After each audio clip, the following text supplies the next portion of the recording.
Здравейте, вие сте с Кучешки истории. Днес ще ви представя българско гонче. Българското лудогорско гонче е със среден ръст, има силно, хармонично и елегантно тяло с леко удължен формат.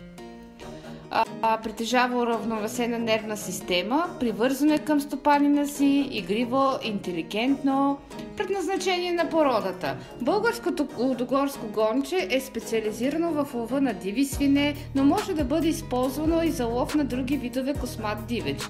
То притежава великолепни физически качества, съчетани с отлично обоняние, пъргавина при търсене и проследяване на дивеча, чувство за ориентация, неизчерпаема енергия и издържливост.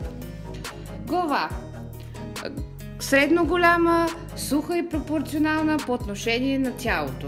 Дълъг плосък череп, достатъчно обемист, без да е широк. Лицевата част.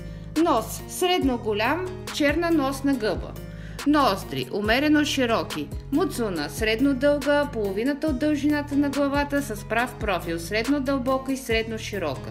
Устни. С тъмен цвят, стегнати, плътно прилепнали, не образуват гънки.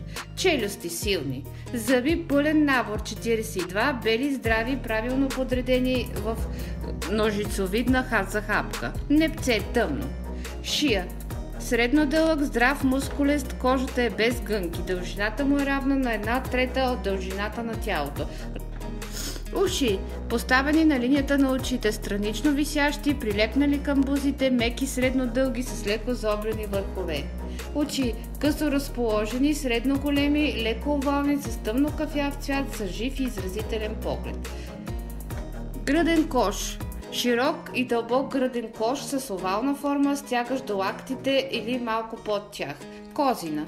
Къса, около 3 см, твърда, лъскава, добре прилепнала към тялото, с добре развит подкосъм. Космите по главата и ушите и крайниците са по-къси, а по холката по гърба, опашката и задната част на бедрата са незначително по-дълги. По вътрешната страна на бедрата, по корема и около половите органи тялото е по-слабо окосмено. Цвят. Основният цвят е антрацитово-черен с кафяви подплашници, долната част на крайниците и на опашката, гърдите, муцуната и подопашното огледало са кафяви. На вътрешния ъгъл на очите има 2 кафяви петна с големина на лешник. При някои кучета кафявото отцветяване по крайниците е завуалирано с черни косми, които не заличават основното кафяво отцветяване. Допустими са малки бели петна по пръстите.